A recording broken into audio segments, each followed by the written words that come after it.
yeah, time to rock and roll. Let's do it. That's right. You said when we were sitting here before we got started that you don't mind me most like 95% of the time, but the second that we start doing the show, you hate me. Yeah. Why is that? Because you change. I don't change. You're obnoxious and loud. Look, you just went, I don't change. You never do that with your hands when you're. Yes, I do. You just don't notice it. You don't notice it. You don't notice it. You don't extend you don't notice your any of words it. or talk like that. You don't notice any of it. You know, I don't understand why you would just automatically hate me just because we're sitting here doing this. And it hurt my feelings, to tell you the truth, when we started this. It really hurt my feelings. He saw it. He saw how my feelings got hurt when you said that. But it's Tech Update, and you know what? I am going to be professional, unlike you, and I'm going to do a program here based on technology, and you can be whiny and hate me all you want, okay?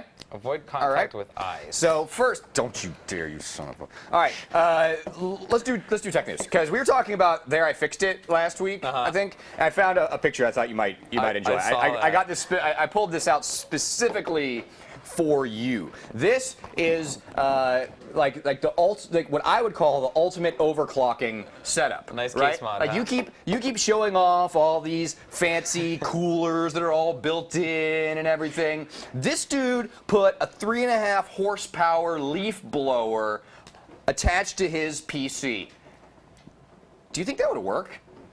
Supposedly he's sucking the air out, so it could, I guess. Would that work? Do you think it would work? Like if you had a solid... I think you can get carbon monoxide poisoning from the exhaust gas. Yeah, why didn't he use an electric blower? Yeah. Right? It'd be a little loud, too. Because I was recently shopping for leaf blowers, believe it or not, and I found an electric leaf blower that does it's like 150 mile an hour winds, all right? So if you're blowing 150 miles an hour through that thing, you could probably overclock to like 10 gigahertz. Do you guys actually want to show this to them, maybe? 10 gigahertz. No, they were showing it. They showed it. Don't try to direct the show. These guys know what they're doing. All right. Stop trying to be a mean guy today. Like, you hate me. It's not coming up on the display. You hate them. It was there. I saw it. All right. Was I imagining things? Was it there? No. It was? Okay. Yeah, see? All right. There you go. And there's also some Boxy news. I'm a huge fan of Boxy. This is software that I use.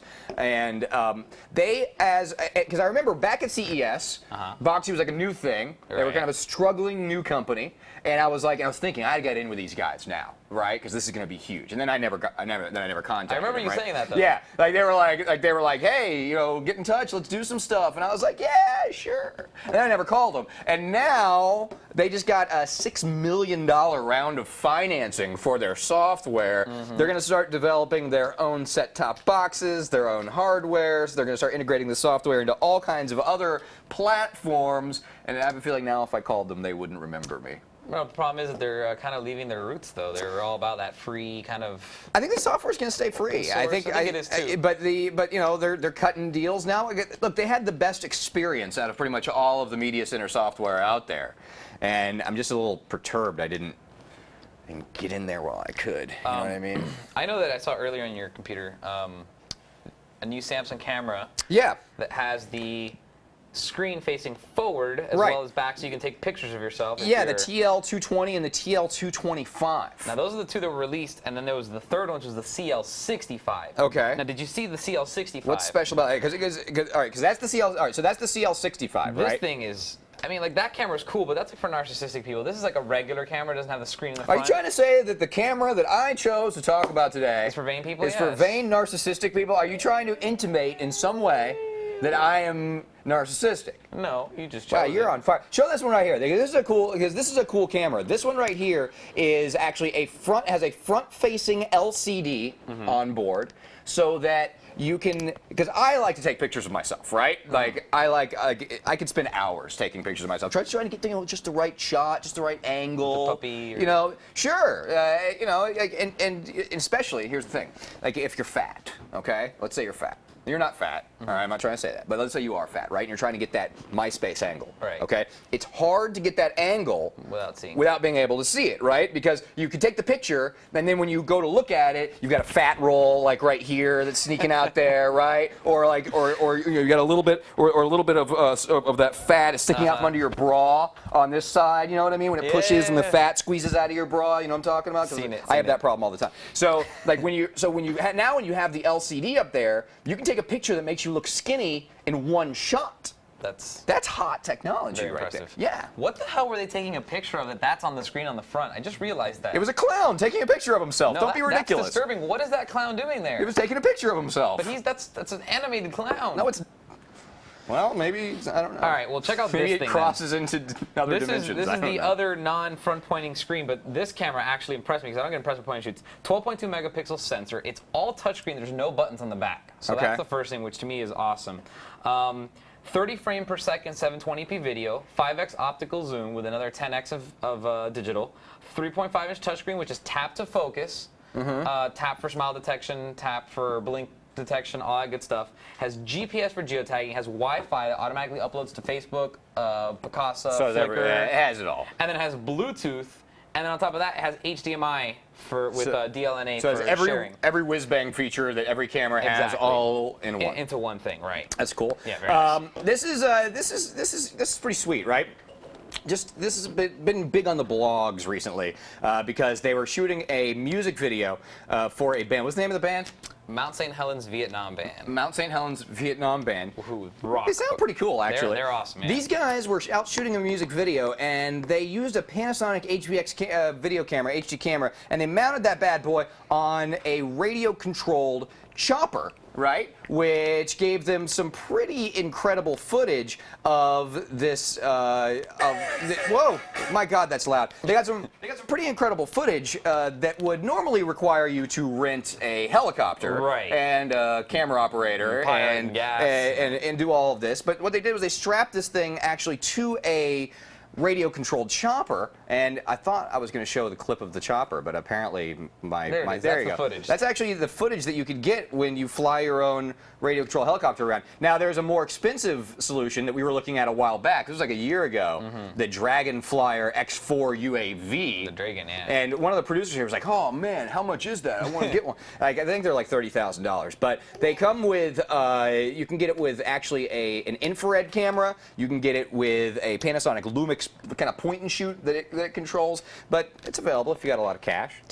Couple solutions for those of you trying to make YouTube videos with flying shots. Too small, though. I know that's our next step. Our next step, I'd like to have the next tech update. Can we just have a helicopter hovering in front of the desk with a camera on it? That would be pretty awesome. That's a good idea. I know, that's why they pay me all the money, because I'm an idea man. Quick news on some of the high-end chips coming out next year, because you know, the Intel people were here last week and they showed us all the new P55 and Core i5 and i7 stuff, but I was very excited about it. They were talking a little bit about i9. It was very exciting. i9, that's whether, higher than i7, dude. That's a bigger number, right? Yeah. And instead of having 4 cores, it has 6. 5. Oh, 6. Okay.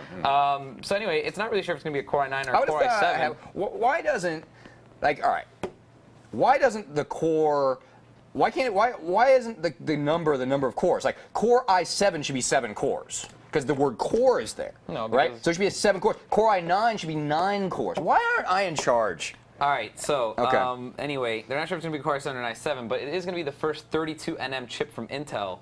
So it's going to be a die shrink. It's still going to have the triple-channel integrated memory controller, 12 megabytes of L3 cache, and the HKMG manufacturing processes. HKMG? Yes. Nice. And the best, I was hoping they were going to go back to the HGLP. No, that's okay.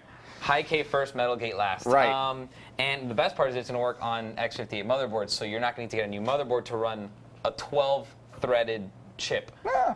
That's 32nm. Sweet. And has 12 megabytes of L3 cache. I like that. I'd like to be able to run a 12 megabyte chip. Found this just because it has an awesome picture. You know what? I've been looking, every time I open up that article and that girl's there showing that shower, someone walks by and is like, "What are you doing?" Yeah. Okay. It's a solar shower, right? Like, basically, you throw it outside, heat some water in a few minutes, right? And then you can use that to shower off or whatever without having to install plumbing or whatnot. But you know, I just kind of like it for some reason. I've been thinking about buying one. I don't know why. I don't know why either. I don't know why I've been thinking about it, but I really want to get one. And this this right here is some interesting news from the folks at Quick. We were talking about last week the Ustream iPhone application. Now the folks at Quick have a Ustream application as well, Is it allowing a Quick you. application? What's that? Isn't it their own Quick application? Yeah, that's what I'm saying. You said Ustream.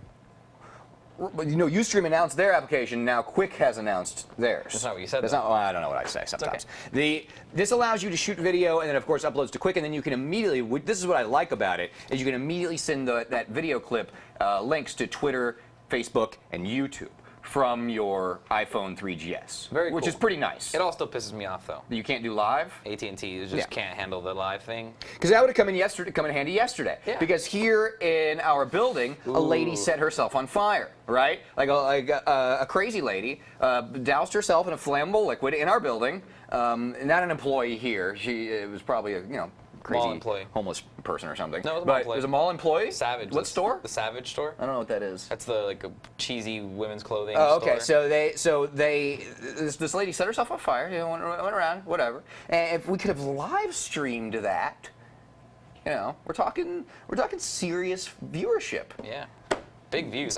It's not possible. I caught that quick video of the aftermath of it with all the cops and everything, and I got 1,000 views in like a couple hours. Just a few minutes. Yeah. Yeah. So pretty impressive. And it would be nice to be able to show things live, but I love my netbook, right? This is the Samsung N510. I might be having to get one of these. 11.6-inch LED backed HD screen.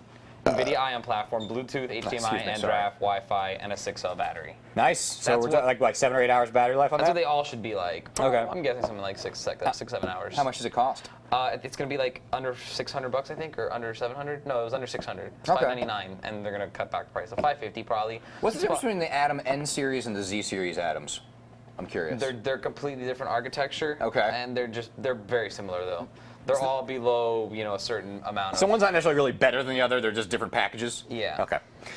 This study came out just the other day, right? And you might we're always talking about how we're getting burned by AT&T and all the cell phone companies. Turns out that those of us in the United States are pretty much getting fleeced more than anybody else in the entire world. Oh, by far. It's us, Canada, and Spain being absolutely rocked by cell phone charges. In fact, up to 484% more than people in Finland and Sweden and Deutschland. And it just sucks. It sucks, like I see that because it's not just that we pay a lot more. We don't get the good service It's that our service sucks so much compared to other. And look, I understand the argument. It's a much larger country. You have to cover a lot more ground, and there's a lot more people here. Like I get it, but come on. We're getting hosed. I want to be able to stream my video on an iPhone without. Did you just sniff that? Yeah, it's a Monster Screen Cleaner, GPS and car navigation cleaner. You're sniffing screen cleaner right here? Stop it. It's like water with soap in it. It's not like water. There's no alcohol in it. It's not dangerous. Get it out of here. It's like literally it's like water and soap. Get it out of here. Deionized water and proprietary polymers. Polymers. Polymers. There's polymers in that thing. All right, and I have just a couple more actually. This was sometimes I don't understand this. Here's the thing. Sometimes people wonder. People ask me. I get emails, right? Bauer, what do you dream about, right? Like if you have a nightmare, what does your nightmare look like? It looks like that. This is what I dream about at night. What you're seeing on the screen right now is what goes through my head every single night, and that's images of robots eating human beings. And there you have it. In Japan, they have developed a robot that's designed to eat and destroy human beings. And it's really unfortunate that we're going in this direction. We don't need robots that eat people. And that one eats people. Look at it. Look at it doing it. Look. Watch it. Watch it again. Watch it again so this is burned into your mind. See that? That's a human being right there, a bloody human being. And it rides up and it eats it. It is not right. Yeah, it's a little scary. That's all the news I have today. Okay, good. I'm done. You can bear with me on this one then. I'm finished. This one's a little bit Can't talk about anything after seeing a robot eat a human being. Saving human being. Yeah. Anyway, Indalinks and OCZ just got together to make a very cool, it's called the garbage collection firmware for their new SSDs now. I don't know. I know how this works. You do? I do. Because when you, well, the way an SSD works, right, is it's got all the little chunks of data in there, okay? And if you're writing the data to the part of the SSD that's already blank, right? It writes it really fast because there's nothing there. But if there's already some data there, whether it's whether it's active or not, like if it's just garbage that's on there, the SSD has to be cleared. Almost like a garbage can, right? Like it's almost like a cell. Like if it's filled with something and you want to put something else in it, first you have to dump it out, and then you can refill it. Right. So this is going to allow the SSD to automatically on its own do some housekeeping, dump out those cells that aren't being used, so that you can write to them very quickly. Good job, Bauer. Yeah. Good job. Thank you. Thank you. Thank you very much. Yeah. Basically, they have 512 kilobit blocks, and you write 4 kilobit pages, and so even if you have one 4 kilobit page on this massive block, even that one little thing, the whole thing's got to be rewritten, and that slows it down. I like my buckets of water.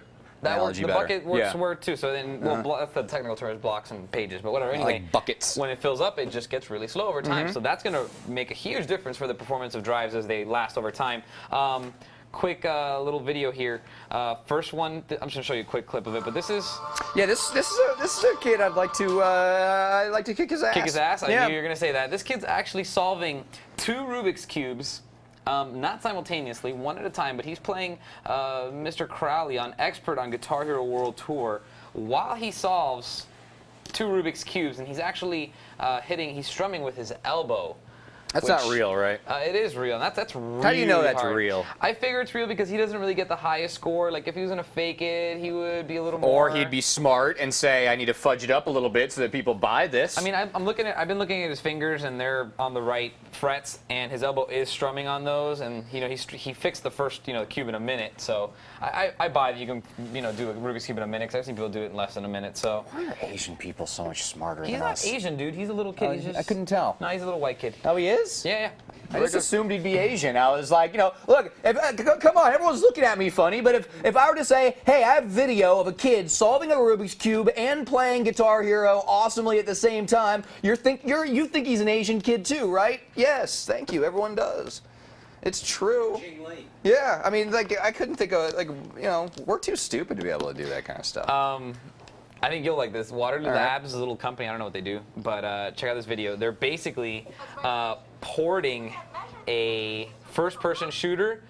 They got a board. They stick it up on a wall. They get these accelerometers. They put them up on the tabs, and they use pretty much like convolution to determine where they are. So look, there's the board, and basically what they do is they throw a 1080p projector on there with a video game, and they shoot at it with real guns.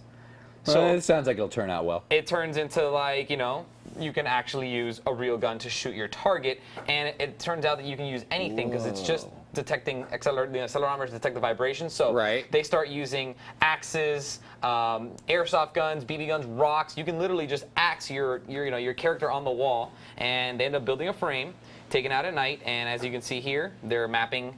First, they're using their API to map the shots. Wherever it lands, it counts as a right click. As a right click and a point, so there you go. They just start actually blowing away characters into the wall on the projector. I mean, it's almost like that movie Gamer. What? It's coming out. Have you not seen the previews for Gamer? No. Anybody? Anybody seen the previews? No. It looks terrible. What's it about? It's about in the future you're gonna be able to play video games, right? But you're not controlling a video game character. You're controlling a real guy that's a prisoner, right? So you can get in their head, and then you can like run that prisoner around and shoot at people, and it just looks awful. Yeah, it looks kind of crappy. Yeah. And one last thing, really cool little tough and tiny USB drive from Verbatim, rubber coated, tiny. Oh, good. Another affordable. Another thumb drive for me to lose. Another one for me not to lose. That little clip goes right on your keys. If you lose that, you're. Man, I can't. All right. You know the key-shaped thumb drive? Okay, I got one of those. Oh, really? All right, I was like, I'm tired of losing thumb drives, so I'm gonna get that LaCie key-shaped thumb drive. The keyhole broke off, didn't it? No, I forgot to put it on my keychain, and then I lost it in 2 days. So I got it, and within 2 days, that thing was gone, oh, man, and I still don't know where it is. I have lost in the last 7 months probably 9 USB, and they keep getting smaller. And every time they get smaller, they're just easier to lose. Actually, you know what? I never lost a 5 1/4 inch floppy disk. There's a massive one now. You've seen the Corsair Traveler, the 128 gigabyte world's fastest flash drive. It's like this big. But I just, why can't we go back to 5 1/4 floppies? I didn't lose them. Yeah, but they broke. You know, you would. No, they don't. Them. You could bend it in half. That thing isn't breaking. They're floppy. It's the whole point. All right, that's all we got for you today. We'll be back joining you next week for more tech update. Have a pleasant weekend, and we'll see you later on. Bye. Peace.